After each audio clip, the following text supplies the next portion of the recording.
Hello and welcome to my storybook cottage, and thank you so much for joining me. Today I'm going to talk about two of my favourite books and their connection to the Blue Mountains. The first is called The Plague and I by Betty MacDonald. You may not have heard of Betty MacDonald, but she was a very famous American memoir writer during the 1940s and 1950s.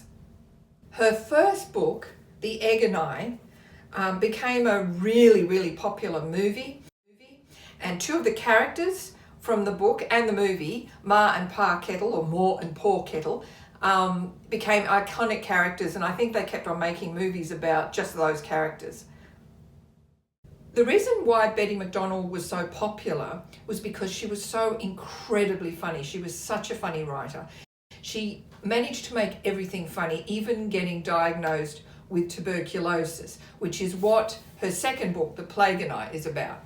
It's basically set in a sanatorium near Seattle during the 1930s, which was before they had access to antibiotics. In those days, really the only treatment for someone with TB was to put them in a specialised hospital and make them just lie there for like months or even years on end.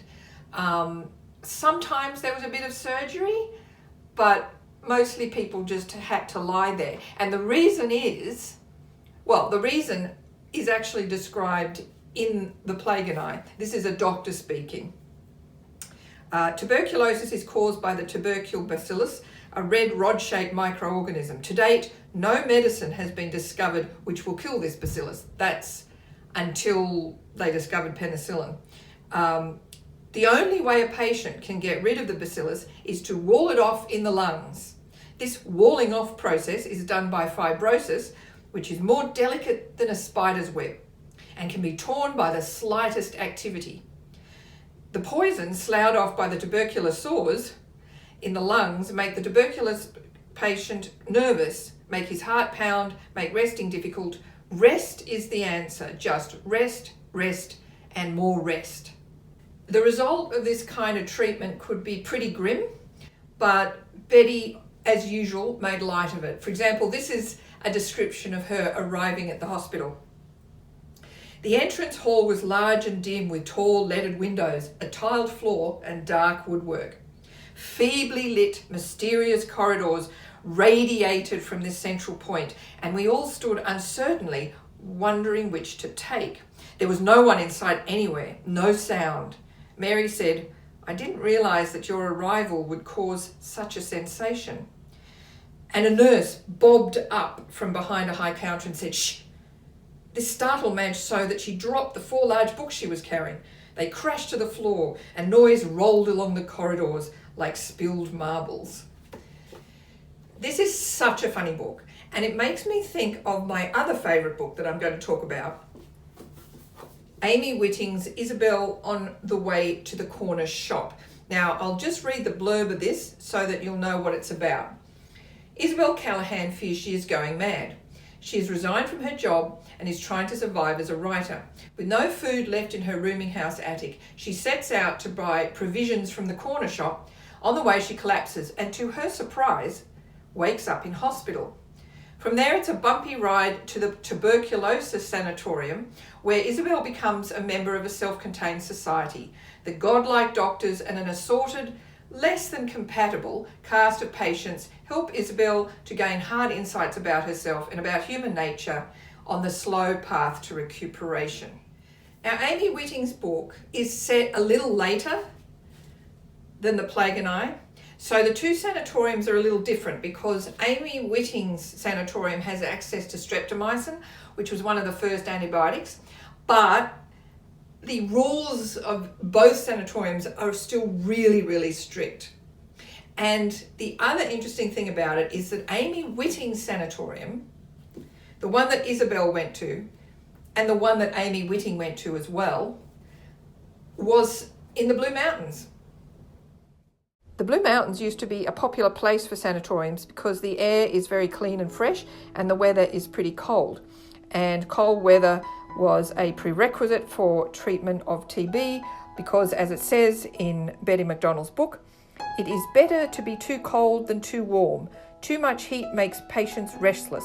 The nearer a comatose state tuberculosis patients can be kept, the better their chances of recovery. Probably the biggest and best known sanatorium up in the Blue Mountains was the Queen Victoria Hospital in Wentworth Falls, which I've mentioned on this channel before. Most of the old hospital buildings are still there, but you can't see them because the current owners are letting them all fall apart. I suspect that Amy Witting might have gone to this hospital.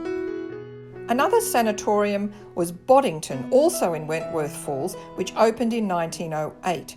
It's now a nursing home, and most of it looks like this, very nice and new. But some of the old hospital buildings are still around, though they're not being used at present.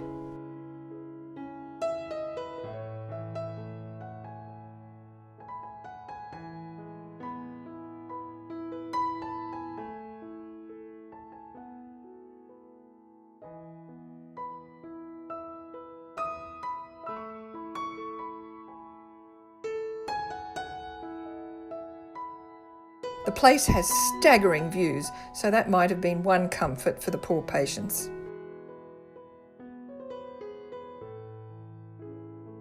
The Lisieux Sanatorium in Wentworth Falls was completely knocked down a decade or so ago, and all you can see now are a bunch of new houses.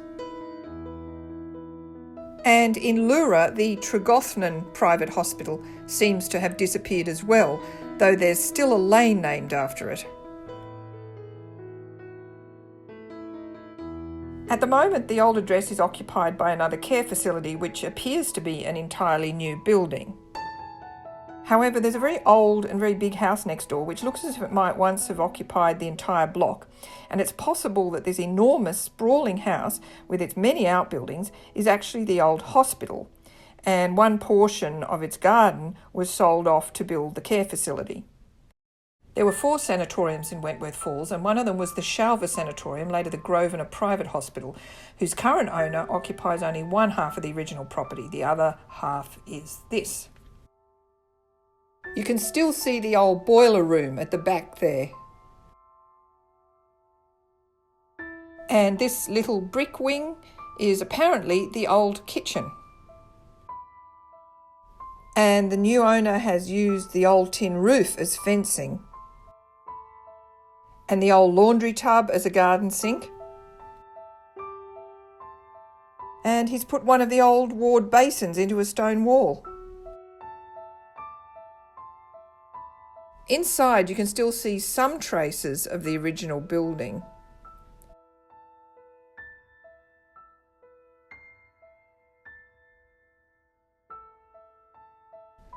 Including these interesting red lights, which were probably used to summon nurses.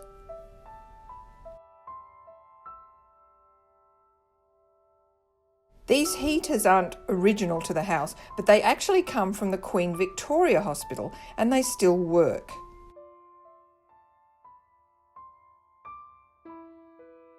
I was also pleased to see a street library in the neighbourhood, always a good sign. The last former sanatorium I'm going to visit this episode is the old R.T. Hall Sanatorium in Hazelbrook. It's now a school, but still redolent of the hospital it used to be.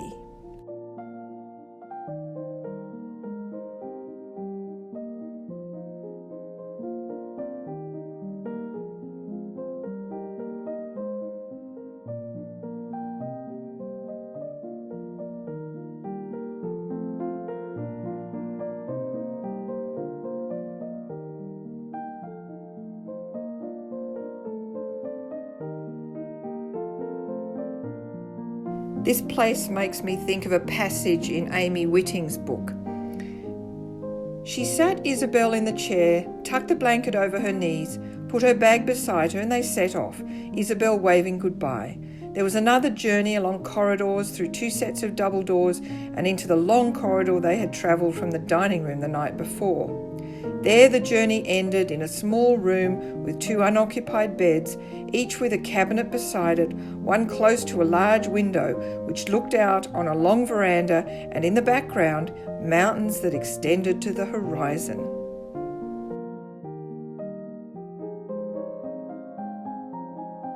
The place was an infamous children's home after it was a sanatorium, so some of the construction dates from that time. But you can still see where the kitchen used to be, and the laundry, and the boiler room, and the nurse's station, and the janitor's closet. You get a real sense of what Betty MacDonald and Amy Witting went through in this place. There were other kinds of hospitals in the Blue Mountains. My daughter's old daycare centre used to be a children's fever hospital. But since TB sanatoriums were such a feature of the Blue Mountains, I thought I'd concentrate on, I guess, what's a weird little subject really, but at least it gives me the chance to recommend these two books. You really should read them if you can find them. It might be a bit hard. And until next time, I guess, happy reading.